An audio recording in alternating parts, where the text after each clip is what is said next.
উম্মত দাবি করো সুন্নাহ মানো না, নবীর অপমানে তোমার হৃদয় কাঁদে না।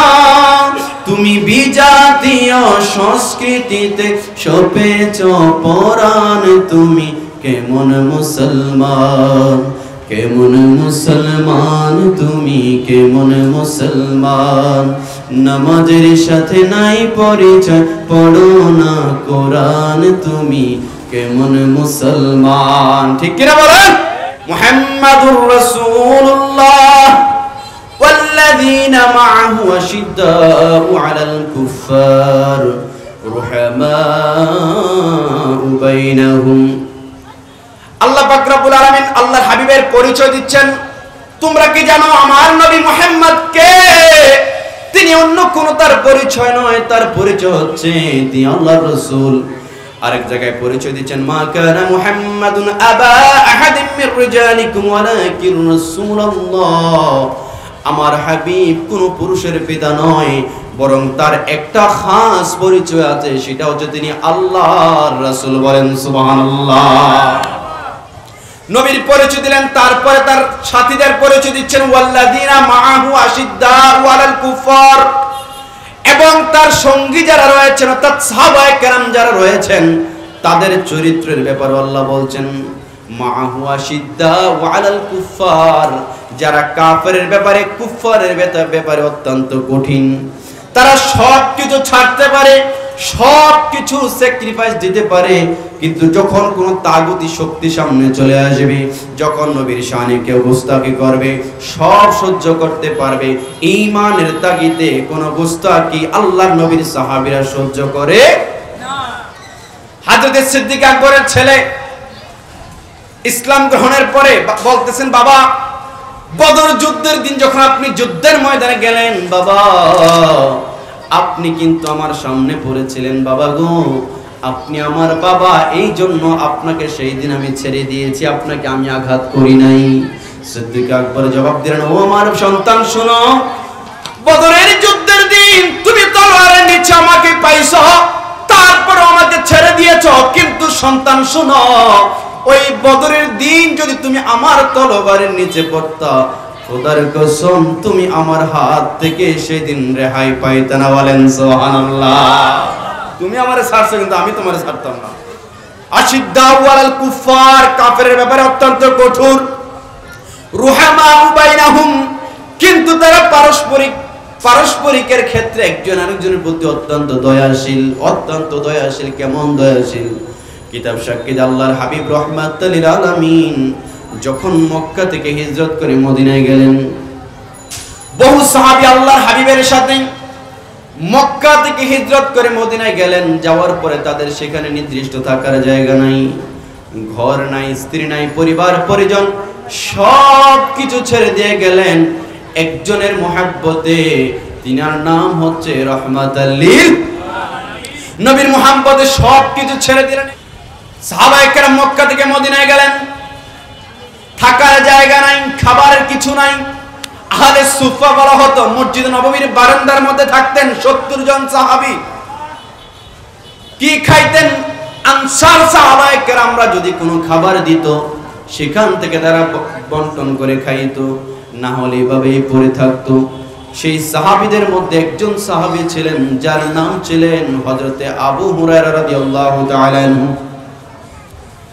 আবু হুরায়রা রাদিয়াল্লাহু তাআলা আনহু বলেন, দুনিয়ার মানুষেরা শুনো শোনো, আমরা মসজিদ নববীর মধ্যে থাকতাম, কেউ কোনো খাবার দিলে খাবার খাইতাম, না হলে এভাবে পড়ে থাকতাম। আমাদের ঘর বাড়ি নাই, সেটাই আমাদের বাসস্থান ছিল। একদিন আমার এত পেটের ক্ষুধা আর সহ্য করতে পারছিলাম না। মসজিদ নববী থেকে বের হয়ে গেলাম, ভাবলাম রাস্তার কিনারে দাঁড়াই, দেখি কেউ কোনো হাদিয়া নিয়ে আসতেছে কিনা, দেখি কোনো খাবারের রিজিকের ব্যবস্থা হয় কিনা। আবু হুরায়রা বলেন, দুনিয়ার মানুষ, আমি রাস্তার কিনারে দাঁড়ায় রইলাম, হঠাৎ করে নজর করে দেখলাম আল্লাহর নবীর সাহাবী হযরত সিদ্দিক আকবর রাস্তা ধরে আসতেছেন। মনে মনে বড় খুশি হইলাম, দেখি আবু বকরের সাথে একটু কথা বলে কোনো খাবারের কোনো ব্যবস্থা করা যায় কিনা। আবু বকরকে দেখে সালাম দিলেন, আসসালামু আলাইকুম ওয়া রাহমাতুল্লাহ। আবু বকর সালামের জবাব নিলেন।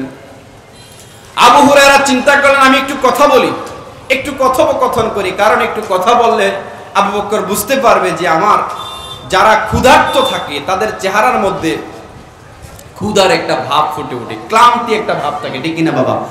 আবু হুরায়রা চিন্তা করছেন আমি যদি আবু হুরায়রার সাথে কথা বলি হয়তো আবু হুরায়রা বুঝতে পারবে আমি সারাদিন কিছু খাই নাই, আবু হুরায়রা হয়তো আমার খাবারের কোনো ব্যবস্থা করে দিবে। সালাম দিলেন, ভাই আবু বকর আপনি কেমন আছেন? বলে ভালো আছি। বলে ভাই আপনার শরীরটা কেমন? আলহামদুলিল্লাহ ভালো আছি। কই কোথায় যান? এই তো সামনে যাব। কিন্তু আবু বকর আবু হুরায়রার মনের ভাবটা বুঝতেছে না, কেন আবু হুরায়রা বারবার তাকে খোঁজ খবর জিজ্ঞাসা করতেছে। এক পর্যায়ে আবু বকর সিদ্দিক তার কাছ থেকে বিদায় নিয়ে চলে গেলেন। আবু হুরায়রা হতাশ হয়ে গেলেন। কিছুক্ষণ পর আবার দাঁড়ায় রইলেন রাস্তার মধ্যে, দেখি আর কাউকে পাই কিনা। হঠাৎ করে নজর করে দেখেন আল্লাহর নবীর জলিলুল কদর সাহাবী হযরত ওমর ফারুক রাস্তা ধরে আসতেছেন। আবু হুরায়রা চিন্তা করলেন দেখি ওমরের কাছে কথা বলে ওমর না জানি বুঝে আমার মনের ভাবটা বুঝে। ওমর কাছে আসলো, সালাম দিল, ও ভাই ওমর কেমন আছেন আপনি? বলে আলহামদুলিল্লাহ ভালো আছি। ভাই আপনার শরীরটা কেমন, আপনার মনটা কেমন? ভাই বলে আলহামদুলিল্লাহ আল্লাহ ভালো রেখেছে। কোথায় যান? কোন জায়গায় যাইতেছি। যত কথাই জিজ্ঞাসা আবু হুরায়রার ক্ষুধার কথা ওমর জিজ্ঞাসা করে না। ওমর বুঝে না। ওমর তার কাছ থেকে বিদায় নিয়ে আবারও চলে যাচ্ছেন। আবু হুরায়রার মনটা আবারও খারাপ হয়ে গেল। আবু বকর বুঝলো না, ওমর বুঝলো না, পেটের ক্ষুধায় যেন আর সহ্য হচ্ছিল না। আবু হুরায়রা বলেন তখন হঠাৎ করে আমি নজর করে দেখলাম উম্মতের কান্ডারি দয়াল নবী দু জাহানের বাদশা এই রাস্তা ধরে আসতেছে। চিন্তা করলাম আমার নবী যেহেতু আসতেছে দেখি আমার নবীর সাথে কথা বলে, আমার নবী বুঝে কি বুঝে না। বলেন আমার নবী আবু হুরায়রার মনের কথা জানে কি জানে না? আওয়াজ দিয়ে বলেন জানে কি জানে না? আমার নবীকে যেই মাত্র বললেন, নবীকে দেখলেন, দেখি বলেন আসসালাতু ওয়াসসালামু আলাইকা ইয়া রাসূলুল্লাহ। নবী আমার বলেন আবু হুরায়রা কথা আর বলার দরকার নাই, আসো আমার সাথে আসো। আবু হুরায়রার হাতটা ধরে আমার নবী সোজা আম্মাজান আয়েশা রাদিয়াল্লাহু তাআলা আনহার হুজরার দিকে চলে গেলেন। বলেন সুবহানাল্লাহ। এই আম্মাজান আয়েশাকে ডাক দেন, আয়েশা রে আয়েশা ঘরে কোনো খাবার আসেনি? আয়েশা ডাক দিয়ে বলেন ইয়া রাসূলুল্লাহ তেমন কোনো খাবার নাই, শুধুমাত্র এক পেয়ালা দুধ আছে, একজন আপনাকে হাদিয়া দিয়ে গেছে, যেই দুধটা শুধুমাত্র আপনি পান করতে পারবেন, একজন পান করতে পারবে, একজনের বেশি খাইতে পারবে না। নবী আমার ডাক দিয়ে বলেন আয়েশা রে যাও দুধের পেয়ালাটা নিয়ে আসো। দুধের পেয়ালাটা নিয়ে আসা হলো। হযরত আবু হুরায়রার পেট যেন সহ্য করতে পারতেছে না, কখন নিবে আর একটু পান করবে, পেটের ক্ষুধা যেন সহ্য হচ্ছে না। আবু হুরায়রা ভাবতেছে আল্লাহর হাবিব মনে হয় ইনি আমার হাতে দিবে আর আমি পান করে ফেলবো। আবু হুরায়রার হাতে আল্লাহর হাবিব দুধটা দিলেন, দুধের পেয়ালাটা দিলেন। তার আগে আল্লাহর হাবিব একটু বরকত দিয়ে দিলেন। আবু হুরায়রা তো মহা খুশি, হয়তো আমাকে পান করার জন্য বলবে আর আমি পুরোটা পান করে ফেলবো। নবী আমার ডাক দেবেন আবু হুরায়রা যাও মসজিদে নববীর মধ্যে যে সাহাবী রয়েছে তাদেরকে সবাইকে ডেকে নিয়ে আসো। আবু হুরায়রার মনটা খারাপ হয়ে গেল, মাত্র একজনের দুধ 70 জন, আমি 70 জন, এই 70 জন রেখ দিয়ে কি করবে? নবীর আদেশ গেলেন তাদেরকে ডেকে নিয়ে আসা হলো। বলে আবু হুরায়রা এইবার এই দুধের পেয়ালাটা একজন করে সবাইরে পান করানো শুরু করে দাও। সুবহানাল্লাহ। বলে পান করানো শুরু করে দাও। আবু হুরায়রার মন খারাপ হয়ে গেল, হায় হায় মাত্র একজনের দুধ 70 জন কিভাবে খাবে? তারপর আমার নবীর প্রতি ইয়াকে, নবী যেহেতু বলছে বিসমিল্লাহ বলে শুরু করে দেই। একজন করে দিলেন, খাও পান করো, ভালো করে পান করো। একজন তৃপ্তি ভরে পান করলেন।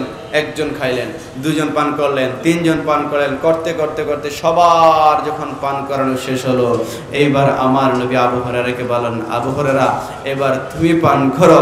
আবু হুরায়রা বললেন, এবার আমি খোদার কসম দুনিয়ার মানুষেরা শুনো, ওই যে নবী প্রথম আমার হাতে যে একজনের মাত্র দুধ আমার হাতে দিয়েছেন, আমি 69 জনকে দুধ পান করানোর পরে দেখলাম প্রথম যতটুকু ছিল আমার হাতে এখনো ততটুকুই আছে।